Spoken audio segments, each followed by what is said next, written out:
क्या तुम्हारा पति या तुम्हारी पत्नी तुम्हें बात बात पर ताने मारते हैं?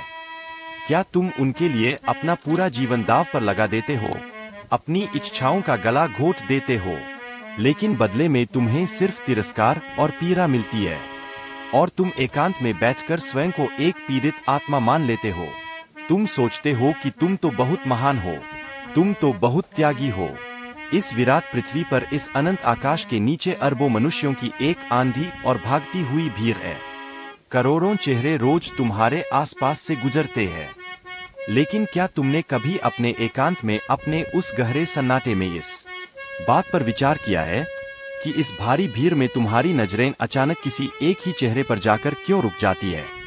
हजारों लोग तुम्हारे जीवन में आते हैं और चले जाते हैं, लेकिन केवल एक ही इंसान के साथ तुम्हारा विवाह क्यों होता है? क्या तुमने कभी अपनी नम आंखों से छत को घूरते हुए अपने दुख के उन गहरे एकांत क्षणों में यह सोचा है कि मुझे यही पति या यही पत्नी क्यों मिली?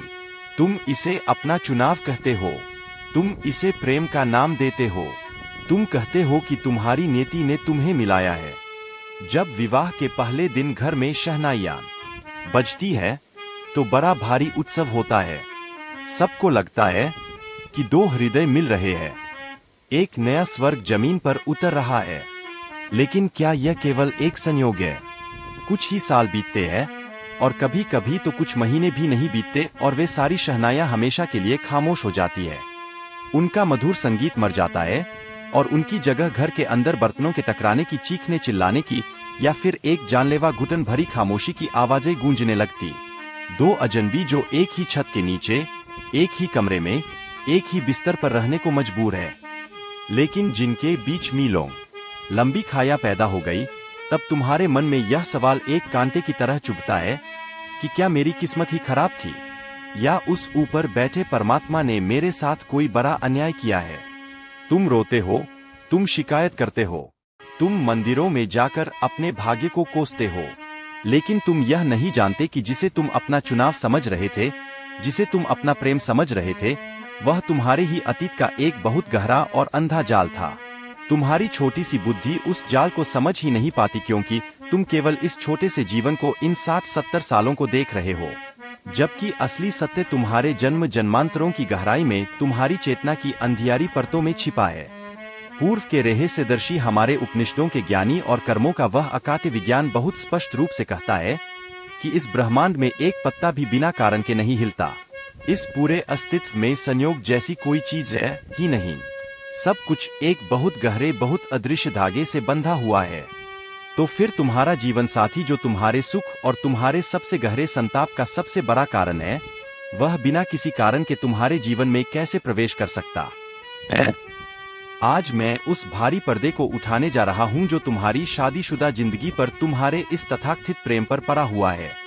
आज मैं तुम्हें वह कठोर सत्य बताऊंगा जिसे सुनकर तुम्हारा अहंकार तिलमिला उठेगा। आज तुम्हें पता चलेगा कि जिस इंसान के साथ तुम सो रहे हो, जिस इंसान के साथ तुम रोज भोजन कर रहे हो, वह असल में कौन है। गरुड़ पुराण, जो कि कर्मों के विज्ञान का, चेतना के अनंत जन्मों की यात्रा का एक बहुत ही गहरा और रहस्यमय शास्त्र है, वह कहता है कि जीवात्मा जब मृत्यु के द्वार से गुजरकर कोई नया शरीर धारण करती है, तो वह अपने साथ कोई भौतिक संपत्ति नहीं लाती। वह ना धन लाती है, ना वस्त्र लाती है, ना ही इस संसार के पद और प्रतिष्ठा लाती है।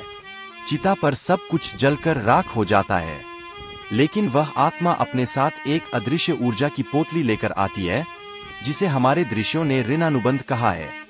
ऋण यानी कर्ज और अनुबंध यानी बंधन। यह वह कर्ज है जो पिछले जन्मों में, चाहे वह धन के रूप में हो, भावनाओं के रूप में हो, या किसी गहरे प्रतिशोध और क्रोध के रूप में हो, अधूरा रह गया था। प्रकृति का नियम बहुत कठोर और गणितीय है। तुम समाज के नियमों से भाग सकते हो, तुम किसी साहूकार से पैसा लेकर शहर छोड़ सकते हो, तुम किसी को धोखा देकर छिप सकते हो, लेकिन तुम कर्मों का कर्ज लेकर मृत्यु के पार भी नहीं भाग सकते। मृत्यु तुम्हारे खाते को शून्य नहीं करती। वह कर्ज एक काली छाया की तरह तुम्हारे पीछे आता है, और जब तुम दोबारा इस पृथ्वी पर जन्म लेते हो, तो वह कर्जदार या वह लेनदार वेश बदलकर तुम्हारे सबसे करीब आ बैठता है। और मनुष्य के जीवन में सबसे करीबी रिश्ता कौन सा होता है? पति और पत्नी का, क्योंकि यही वह जगह है जहां दो लोग पूरी तरह से निहत्थे होकर एक दूसरे के सामने खड़े होते हैं। इसलिए प्रकृति अपना हिसाब बराबर करने के लिए अक्सर तुम्हारे पिछले जन्म के सबसे बड़े शत्रु को ही तुम्हारा जीवन साथी बना देती है। मुझे उपनिषदों के समय की एक बहुत प्राचीन कथा याद आती है जो तुम्हारे इस संताप को पूरी तरह स्पष्ट कर देगी। एक बार एक बहुत धनी सेठ रोता बिलखता हुआ एक महान जागृत ऋषि के आश्रम में पहुंचा। उस सेठ ने ऋषि के चरणों में गिरकर अपने आंसुओं से उनके पैर धो दिए और कहा, हे गुरुदेव, मुझे इस जीवन से मुक्ति दिलाइए।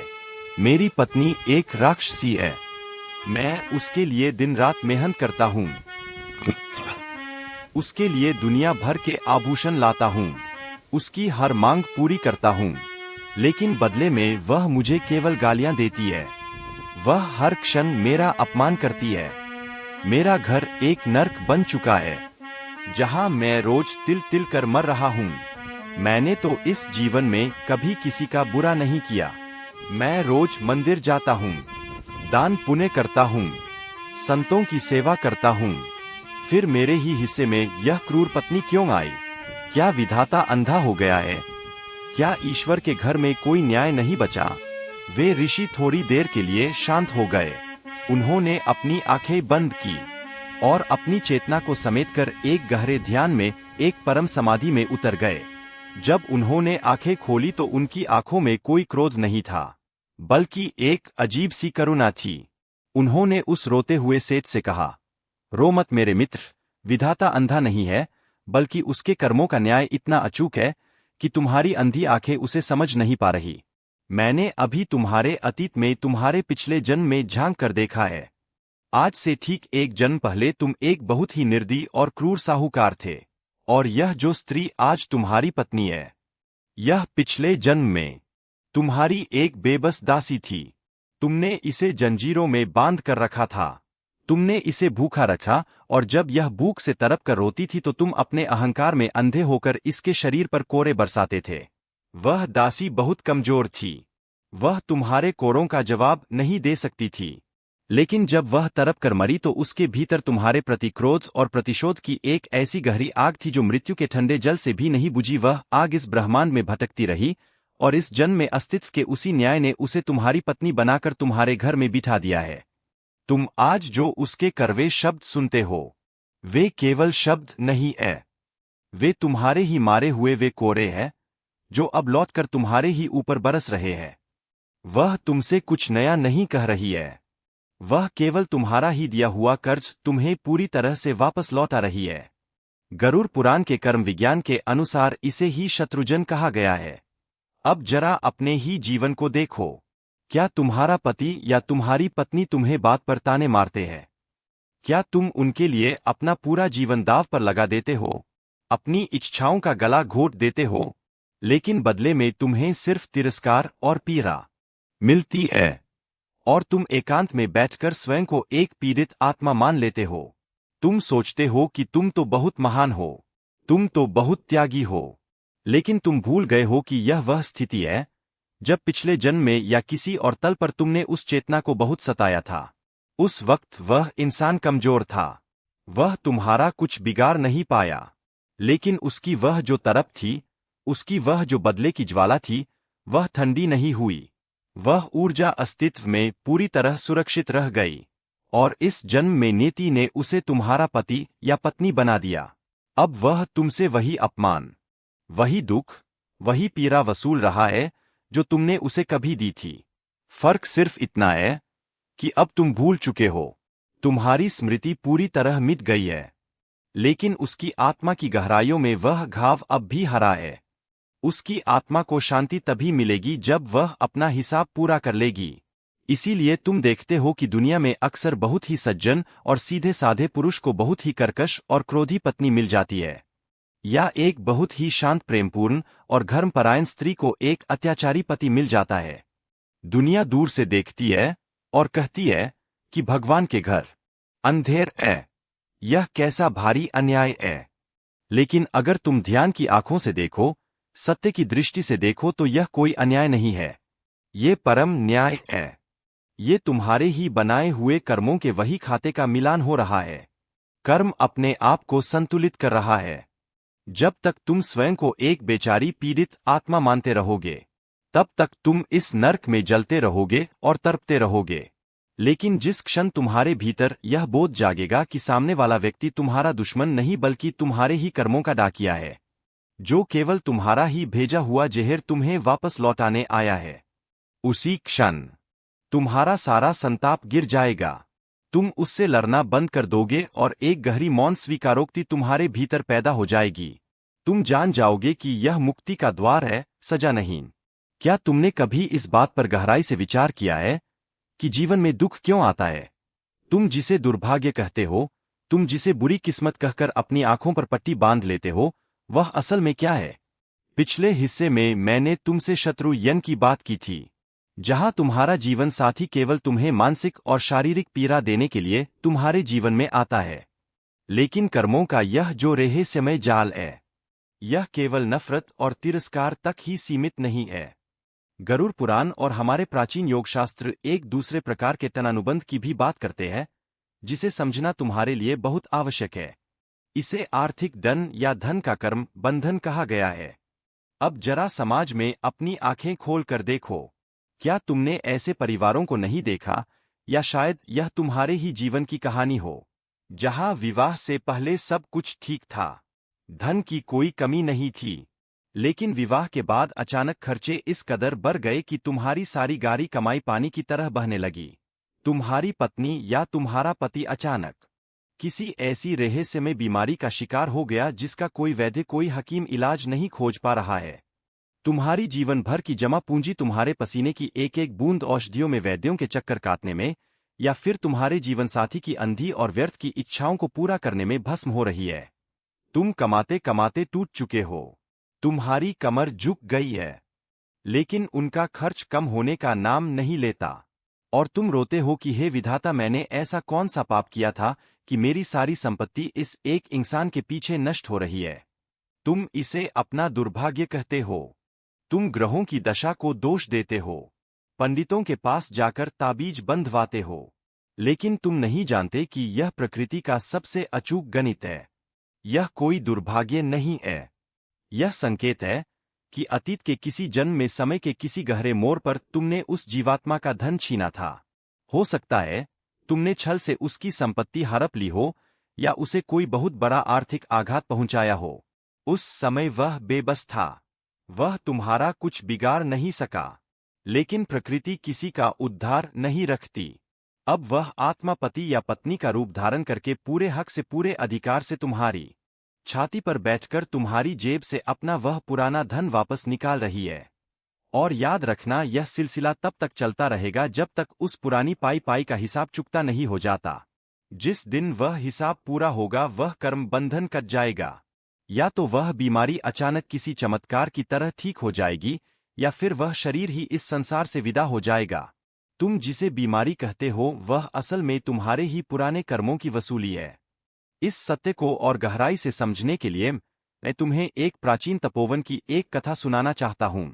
एक बार एक बहुत ही सीधा, सादा और ईमानदार व्यक्ति, जो पेशे से एक साधारण किसान था, एक महान सिद्ध गुरु के आश्रम में पहुंचा। वह फूट फूट कर रो रहा था। उसने गुरुदेव के चरणों में सिर रचकर कहा, हे ऋषिवर, मुझ पर बड़ी भारी विपत्ति टूट पड़ी है। मैंने अपने जीवन में कभी किसी चींटी को भी नहीं सताया, हमेशा धर्म के मार्ग पर चला हूं। कुछ वर्ष पूर्व मेरा विवाह हुआ था। विवाह के कुछ ही महीनों बाद मेरी पत्नी एक ऐसी अजीब बीमारी से ग्रस्त हो गई कि वह बिस्तर से उठ ही नहीं पाती। मैंने अपनी सारी खेती बेच दी, अपना घर गिरवी रख दिया, गांव के हर वैद्य को दिखा लिया, लेकिन उसकी बीमारी बढ़ती ही जा रही है। अब मेरे पास उसे खिलाने के लिए अन्न का एक दाना तक नहीं बचा है। गुरुदेव, मुझे बताइए कि मेरे ही साथ यह अन्याय क्यों हो रहा है। वह बेचारी भी दर्द से तड़प रही है, और मैं भी। उन सिद्ध गुरु ने अपनी करुणा भरी दृष्टि से उस किसान की ओर देखा। उन्होंने अपनी चेतना को समेटा और समय के पार झाँका। फिर उन्होंने एक गहरी सांस ली और कहा, मेरे मासूम मित्र, तुम केवल आज को देख रहे हो, इसलिए तुम रो रहे हो। अगर तुम वह देख सको जो मैं देख रहा हूं, तो तुम्हारे आंसू सूख जाएंगे।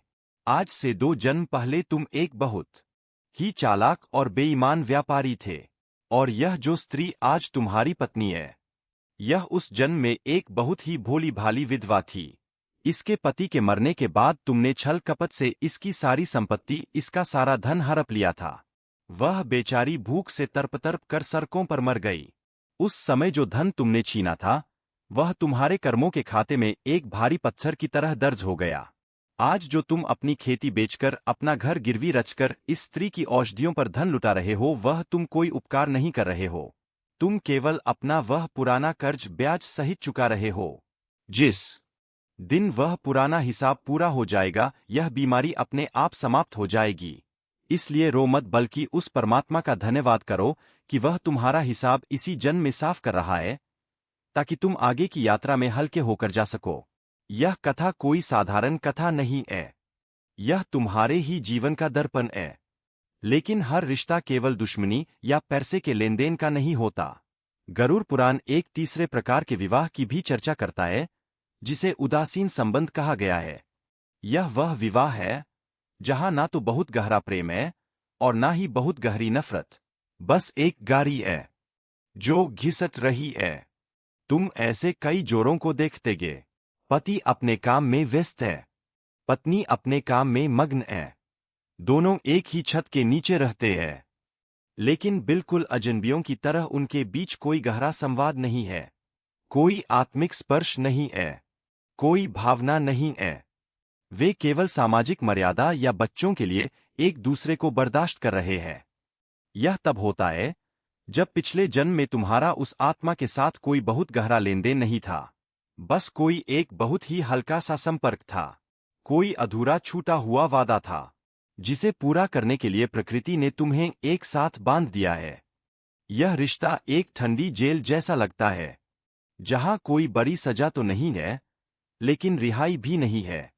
लेकिन इन सब के बीच एक चौथा रिश्ता भी होता है, जो इस पृथ्वी पर बहुत ही दुर्लभ है। यह केवल उन मुट्ठी भर लोगों को मिलता है जिनकी चेतना बहुत शुद्ध है, जिनके पुण्य बहुत प्रबल है। इसे शास्त्रों में सखा जर्न या पुण्य अनुबंध कहा गया है।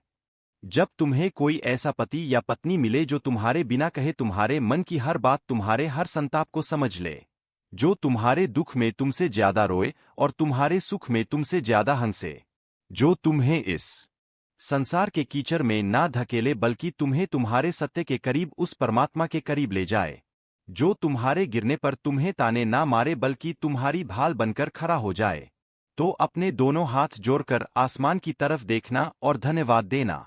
समझ लेना कि यह पिछले जन्म का कोई ऐसा साथी है, कोई ऐसा गुरु या मित्र है, जिसकी सेवा तुमने बिना किसी स्वार्थ के की थी। तुमने उसके साथ कोई बहुत ही शुभ कर्म किया था और अब वह तुम्हारे उसी निस्वार्थ प्रेम का फल बनकर तुम्हारे जीवन में तुम्हारी रक्षा करने आया है। ऐसे लोग अक्सर कहते हैं कि हमारी शादी तो स्वर्ग में तय हुई थी। हाँ, वे सही कहते हैं, वह स्वर्ग में ही तय हुई थी, लेकिन उस फैसले की स्याही तुम्हारे ही पिछले जन्म के अच्छे कर्म थे। अब यहाँ एक बहुत बड़ा और सबसे गहरा प्रश्न उठता है, जो तुम्हारे मन में भी इस क्षण कौन रहा होगा। क्या हम इस चुनाव को बदल सकते थे, जब हम मां के गर्भ में आ रहे थे, या जब हमारा यह विवाह तय हो रहा था? क्या हमारे पास कोई विकल्प था? गरुड़ पुराण का विज्ञान कहता है कि विवाह उन चुनिंदा घटनाओं में से एक है जो पूरी तरह से प्रारब्ध के अंतर्गत आती है। हमारे जीवन में दो तरह के कर्म काम करते हैं, एक क्रियामान जो तुम अभी इस क्षण कर रहे हो, और एक प्रारब्ध जो बीज रूप में पहले ही तय हो चुका है, जिसे अब बदला नहीं जा सकता। मनुष्य के जीवन में माता पिता, मृत्यु का समय और उसका जीवन साथी, यह तीन चीजें आत्मा अपने जन्म से पहले ही चुन लेती है या उसके कर्मों के अनुसार उसे सौंप दी जाती है। जब तुम मृत्यु और जन्म के बीच के उस अंतराल में थे, आत्मा के लोक में थे, तब तुम्हारे सामने तुम्हारे कर्मों का पूरा नक्शा खोला गया था। तुम्हें दिखाया गया था कि तुम्हारी चेतना के विकास के लिए, तुम्हारे इस झूठे अहंकार को तोड़ने के लिए तुम्हें किस तरह के जीवन साथी की आवश्यकता है। जी हाँ, यह बात तुम्हारे अहंकार को बहुत चुभेगी, लेकिन यह सत्य है। कभी कभी एक क्रूर पति या एक झगड़ालू पत्नी एक बहुत अच्छे और प्रेमी जीवन साथी से ज्यादा बेहतर होती है। तुम्हारी आध्यात्मिक यात्रा के लिए तुम पूछोगे कैसे? जरा विचार करो। अगर तुम्हें एक बहुत ही प्रेम करने वाला जीवन साथी मिल जाए, जो तुम्हारी हर बात माने, जो तुम्हारी हर इच्छा पूरी करें, जो तुम्हें अपनी पलकों पर बिठा कर रखे, तो तुम इस संसार की माया में इतने गहरे फंस जाओगे कि तुम्हें कभी उस परमात्मा की, उस परम सत्य की याद ही नहीं आएगी। तुम सोचोगे कि बस यही संसार स्वर्ग है, मुझे और कुछ नहीं चाहिए। तुम्हारी यात्रा यही रुक जाएगी, तुम्हारी चेतना सो जाएगी। लेकिन जब तुम्हें ठोकर मिलती है, जब तुम्हारे अपने ही घर में क्लेश होता है, जब तुम अपने ही सबसे करीबी व्यक्ति से अपमान के घूंट पीकर रात के अंधेरे में अकेले रोते हो, तब तुम्हारा मोह भंग होता है, तब तुम्हारे भीतर की वह गहरी नींद टूटती है। तब तुम्हें पहली बार यह समझ में आता है कि इस संसार में कोई किसी का नहीं है, सब स्वार्थ के रिश्ते हैं। और तब उस गहरी पीड़ा में तुम उस परमपिता परमात्मा की ओर मुड़ते हो।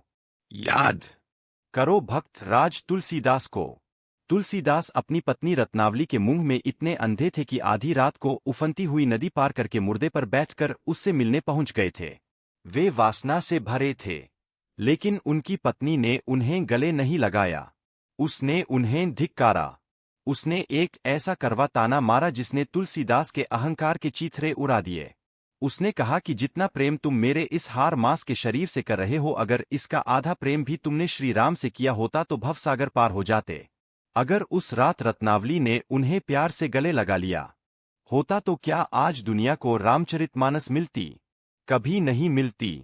तुलसीदास एक साधारण कामी पुरुष की तरह पैदा होते और मर जाते। उस पत्नी के रूप में आए उस करवे कर्म ने, उस तिरस्कार ने तुलसीदास को उनकी नींद से झकझोर कर जगा दिया। उनकी वासना प्रार्थना में बदल गई। अगर आज तुम्हारे जीवन में ऐसा ही कोई भारी संघर्ष है, अगर तुम्हारा जीवन साथी तुम्हें समझ नहीं रहा है, तुम्हें पीड़ा दे रहा है, तो रुको, उसे कोसना बंद करो, उसके साथ झगड़ना बंद करो, क्योंकि तुम उस व्यक्ति से नहीं लड़ रहे हो, तुम अपने ही पिछले जन्म के कर्म से लड़ रहे हो। और कर्म से लड़कर आज तक कोई नहीं जीत सका है। तुम आईने में खड़े अपने ही अक्ष को थप्पड़ नहीं मार सकते। अगर तुम्हें अपना प्रतिबिंब बदलना है, तो तुम्हें अपना असली चेहरा बदलना होगा। तुम्हें अपने भीतर उस गहरी समझ को, उस प्रज्ञा को जगाना होगा। तुम मुझसे पूछते हो और तुम्हारे मन में यह सवाल बार बार उठ रहा होगा कि ओशो, अगर यह सब पिछले जन्म का कर्म है, अगर यह सब ऋणानुबंध है, तो क्या हम जिंदगी भर इसी तरह घुट घुट कर मरते रहे? क्या हम चुपचाप इस अत्याचार को सहते रहे? नहीं, मैंने ऐसा कभी नहीं कहा। गरुड़ पुराण या योग का कोई भी विज्ञान तुम्हें अत्याचार सहने को नहीं कहता, लेकिन वह तुम्हें व्यर्थ लड़ने को भी नहीं कहता। वह तुम्हें एक बहुत गहरी कीमिया सिखाता है, स्वीकार और रूपांतरण की। जब तक तुम यह मानते रहोगे कि मेरी पत्नी एक राक्षसी है या मेरा पति एक जल्लाद है, तब तक तुम एक पीड़ित की भूमिका में रहोगे, तुम दुखी रहोगे, तुम रोते रहोगे। लेकिन जिस क्षण तुम्हारी चेतना में यह बोध उतरेगा कि सामने वाला व्यक्ति मेरा शत्रु नहीं बल्कि मेरे ही कर्मों का डाकिया है, जो केवल मेरा ही लिखा हुआ खत मुझे वापस देने आया है, उसी क्षण तुम्हारे भीतर एक महाक्रांति घटित हो जाएगी। तुम्हारी सारी शिकायतें वाष्प बनकर उड़ जाएंगी। उस दिन तुम उस व्यक्ति को एक बिल्कुल अलग नजर से देखोगे। तुम सोचोगे कि यह बेचारा भी तो नियति के हाथों कितना मजबूर है। यह भी तो अपनी भूमिका बस इसलिए निभा रहा है ताकि मेरा पुराना हिसाब चुकता हो सके। यही परतंत्र का एक बहुत बड़ा चमत्कार होता है। शास्त्रों में इस कर्म बंधन को काटने की एक बहुत गुप्त विधि है, जिसे क्षमा का ध्यान कहते हैं। तुम कहते हो कि तुम अपने पति या पत्नी से नफरत करते हो, तुम उनसे छुटकारा पाना चाहते हो, लेकिन याद रखना, नफरत भी एक बहुत गहरा बंधन है। प्रेम से भी ज्यादा गहरा बंधन नफरत का होता है।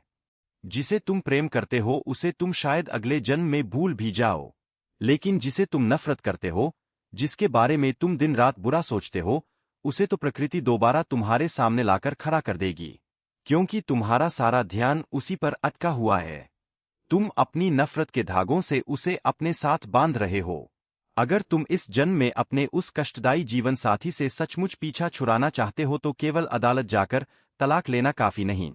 कागज पर तलाक हो सकता है, लेकिन चेतना के स्तर पर तलाक तब तक नहीं होता जब तक तुम्हारे भीतर पूर्ण क्षमा नहीं उतरती।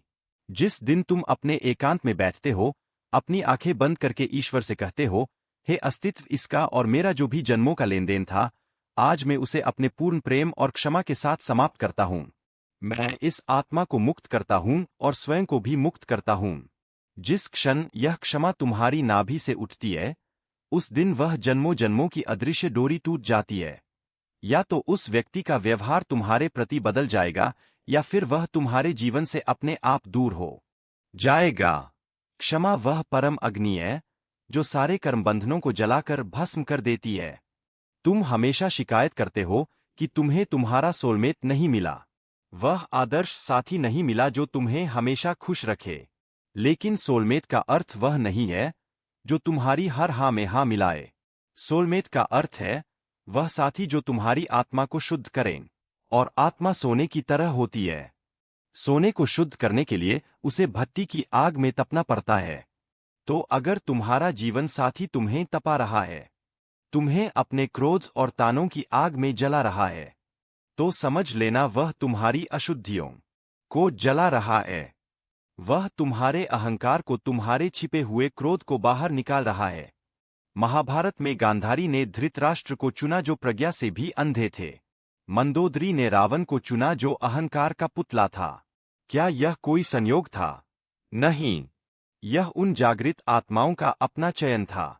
उन्होंने जानबूझकर अपने लिए कठिन परीक्षा चुनी, क्योंकि वे जानती थी कि आसान प्रश्न पत्र हल करके कोई आध्यात्मिक ऊंचाइयों को नहीं छू सकता। एक कठिन पति या पत्नी का मिलना यह बताता है कि तुम्हारी आत्मा इस कठिन परीक्षा को पार करने की क्षमता रखती है। तो अब सवाल यह है कि आज रात जब तुम अपने उस जीवन साथी को देखो तो तुम्हें क्या करना चाहिए? क्या तुम्हें फिर से वही पुरानी बहस शुरू करनी चाहिए?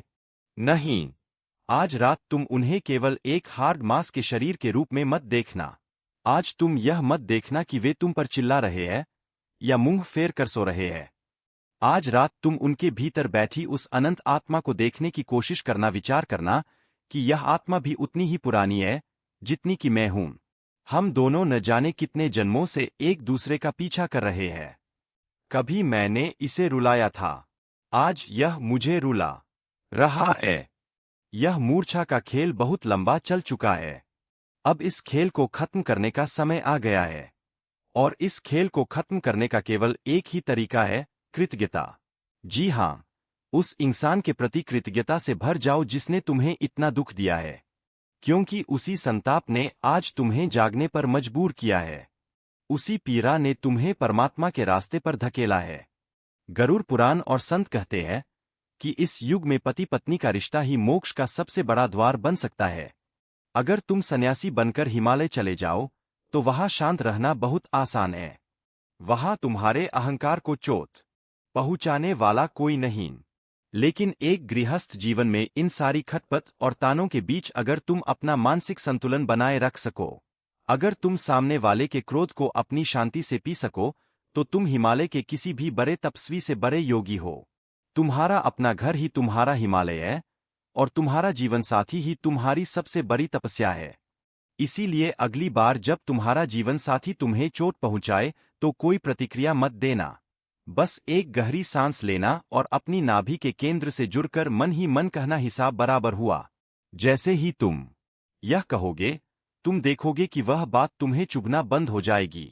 तुम एक साक्षी बन जाओगे। तुम देखोगे कि सामने केवल एक कठपुतली है जो चिल्ला रही है और उसके धागे उसके पुराने कर्मों से बंधे हैं। उस पर दया करो, क्रोध नहीं। तुम यहाँ केवल घर बसाने और मर जाने के लिए नहीं आए हो। तुम यहाँ अपने असली घर, उस परमधाम वापस जाने की तैयारी करने आए हो। और यह जीवन साथी उस लंबी यात्रा में तुम्हारा एक सहयात्री मात्र है। कर्मों का चक्र तोड़े बिना तुम्हें कभी शांति नहीं मिलेगी। और इस चक्र को तोड़ने की कैंची केवल दो ही है, प्रेम और पूर्ण क्षमा। आज रात सोने से पहले जब तुम्हारा जीवन साथी गहरी नींद में सो जाए, तब उसके चेहरे को बहुत ध्यान से देखना और उस मौन में उसकी आत्मा से सीधे बात करना। मन ही मन कहना, मैं नहीं जानता कि तुम पिछले जन्म में कौन थे, लेकिन इस जन्म में तुम क्या मेरे आपने साथ कभी हो। सोचा है कि आत्मा मैं गर्भ में तुम्हें कैसे अपने प्रवेश सारे करती क्रोध है? से पूरी तरह मुक्त क्या करता जन्म हूं। से पहले आत्मा तुम सब भी कुछ मुझे जानती है? मुक्त करो।